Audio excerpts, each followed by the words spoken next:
Hello everyone and welcome back to my YouTube channel. Today's video was actually inspired by a reel I did the other week that went down so well, and I noticed this particular product soon after I posted the reel actually sold out, and I could see how many of you had clicked through to that coat. So it really inspired me to create today's video because I know there is obviously a big market and demand for this product. So today we are rounding up the best high street black coats, and in particular the long black kind of smart coat. So you may have seen that a few weeks ago, I posted this reel on Instagram. If you don't follow me on there, by the way, it's at Lydia Jane Tomlinson. I also posted it on YouTube Shorts. So if you're a subscriber, you might have seen that pop up there as well. But basically, it was about this amazing black coat I'd found at COS and why I thought it was such a good purchase. Now that coat, sadly, is no longer online anymore. So I can't even link it unless it comes back by the time this video goes live. But I can't link the exact coat. However, I think it's still in stores because I did see it in the Manchester store yesterday. But as I said, this kind of triggered an idea in my mind, and this may be a series that I start doing. But I wanted to round up some of the best, more affordable coats out there. Obviously, you can go very expensive with a coat. You can go for £300, £400, £500, right up to the thousands of pounds. But these are all focused on accessible high street stores. I know in America you don't have what we call a high street, but basically what I mean is those kind of shops that you can access very easily, like Mango, Zara, H&M, because I thought, for one, everyone can get to them and access them no matter where you are for the most part, but also they come in at good prices.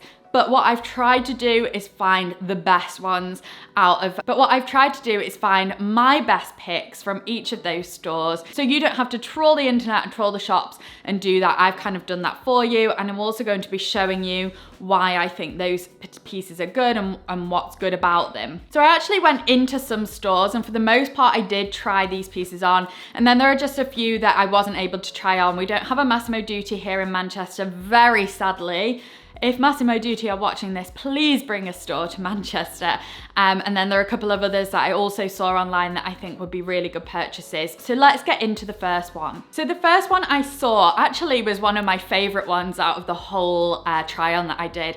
And it's this double-breasted, almost military style one from Mango. I think this comes in at about £179, so a little bit pricier for Mango, but I would say, having tried it on, felt the quality, felt the weight and the style, I would say it probably is worth that higher price point. So it is 75% wool, which most of them around this price point do come in at about 70% wool.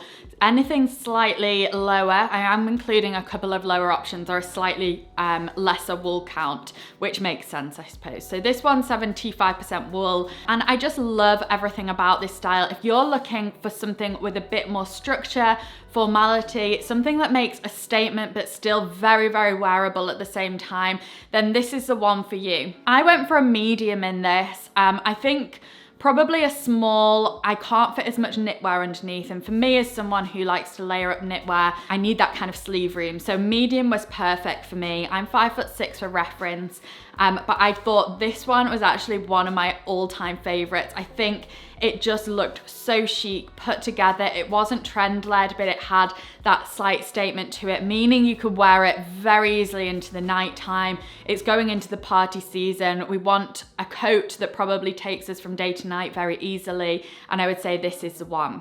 Next from Mango is the Belt Handmade Wool Coat. Now this again has a different blend of wools in it, so it does have a wool blend. Comes in slightly cheaper. I think this is 139-ish, but very, very wearable. This is more of a classic kind of all-rounder in a way. This is not lined though, and I think that's important to note. If you're looking for a lined coat, this isn't it. However, I do love these non-lined ones, and I do feel like they have quite a premium look and feel to them. If it's kind of slightly warmer in your country, this might be a really nice option for you. I love the belted. It's very simple, which makes it very flexible. Again, I think you could wear this in the evening.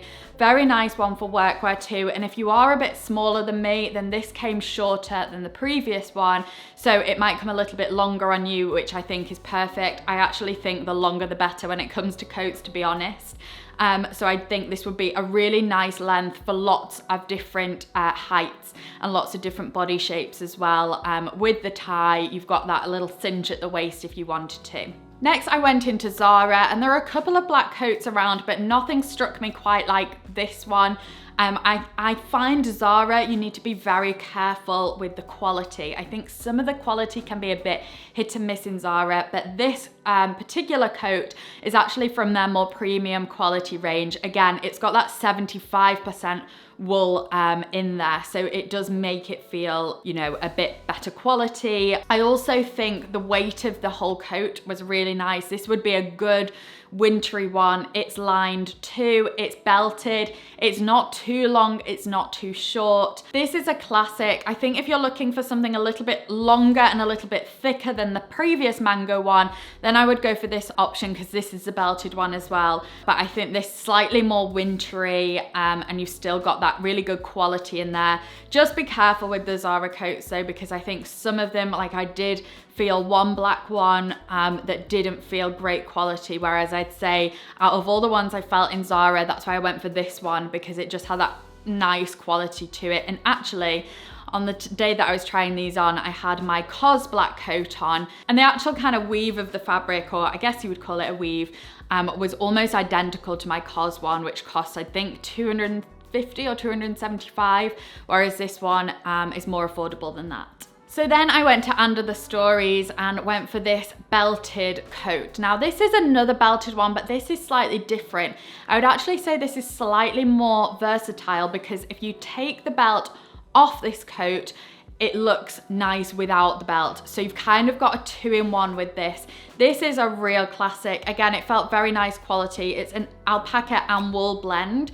So it's got the two together, which just makes it feel really nice. It's not itchy either. I think sometimes we think alpaca itchy, but it's not. This was a very classic, very versatile, very wearable coat. And I think because it had that straight, smart feel to it without the belt on, you've got just that extra option of wearing it. Then you can wear it, you know, over your shoulders in the evening. You could go for workwear with this one, or just more casual outfits with denim. I think this would really look nice. So this definitely is probably one of the best all-rounders out there. I would say though, I tried on a 36 and it was a little bit small. So I would say if you are interested, then I would definitely go up at least one size. I think with all of the coats actually, I don't think it would do you any harm to go up one size. So next we're on to COS, and although I couldn't link the one I actually wore, I did try a couple on. So the first one I tried on was called an oversized rounded coat. It does have that rounded feel to it, and it does have an oversized feel. I'd say if you're looking for something slightly more modern, a bit more cool, something again that makes a bit of a statement but just feels quite relaxed at the same time. The first mango coat made a statement, but I'd say it was a bit more on the formal side, if that's more your style or lifestyle. This one's a bit more relaxed, chilled, a bit cooler.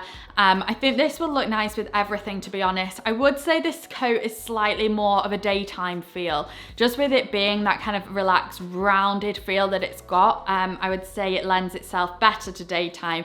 That's not to say you can't wear it out at night, but I just think in general it has a bit more of a daytime feel. So again, completely depends what you're looking for, and that's why I wanted to do this roundup. I didn't want to go out and purchase all of these coats because that would be absolutely ridiculous. So hopefully this try on you get a little bit of a feel for the pieces without me going out and actually buying all of these unnecessary black coats. I think this will help to break it down for you, what's out there and what it lends itself to. So just rounding off with a few that I didn't try on, but I've seen online. They weren't in the shops available for me to try, but I think just from feeling the fabrics from these particular brands and knowing some of the brands that I'm going to be talking about, I think these are good choices as well, even though I'm not seeing them in real life. So the first is this mango structured coat. Now this has quite high wool percentage as well, so it justifies that slightly higher price point. I also think this is just such a nice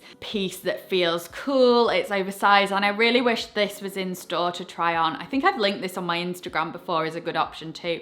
But I love the length of this. This feels kind of similar to the COS one I own, but it's single breasted. I think this is timeless, but it has that cool feel about it.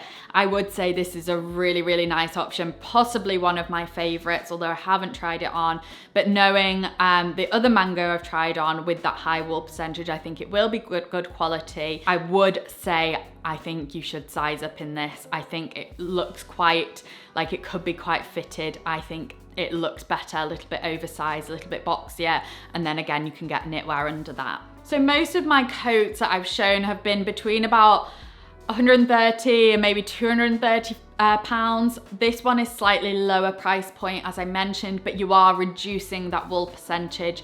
This coat still does have wool in it. It's from H&M, but again, like I said, a little bit lower on the wool content in there, but it's a lower price point. So if this is more your price, then I think this is a really good option from H&M. I like the long length of this actually. It's a really nice length because it doesn't feel too long. So if you were shorter, I think this would still fall at a nice length on you, but it's also not too short. So if you're taller, it wouldn't come up really high. I think this is a really good in-betweeny length, and it lends itself to all occasions as well, this coat. So for the price, I think this is a really great one.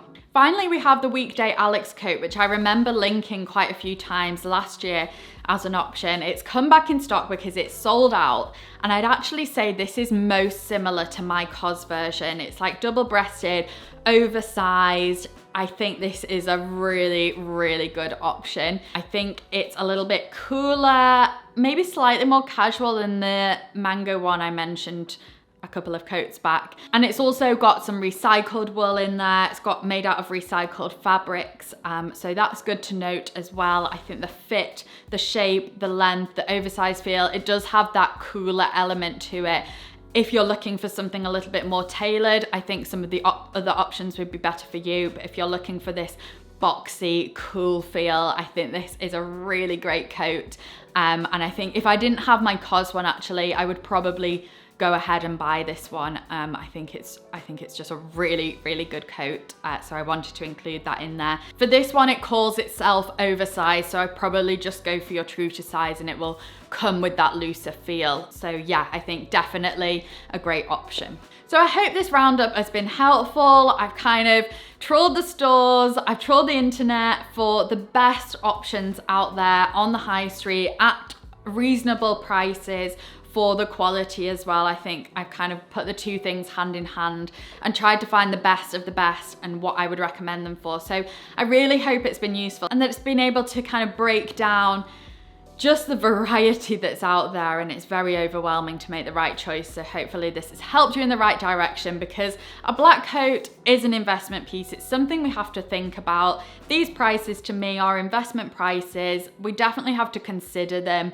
It's not something, you can just purchase on a whim. It needs to be the right thing and it needs to be thought about, and hopefully this video has helped on that.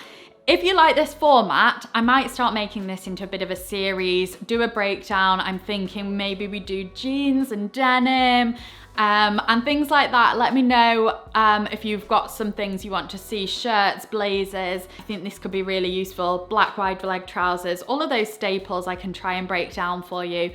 So thanks so much for watching. Don't forget, hit that subscribe button. We reached 800,000 subscribers. I'm so pleased. Thank you to every single one of you that have hit that subscribe button. Obviously can't thank you enough for that. So let's roll on to 1 million, and I'll see you in my next video. Bye.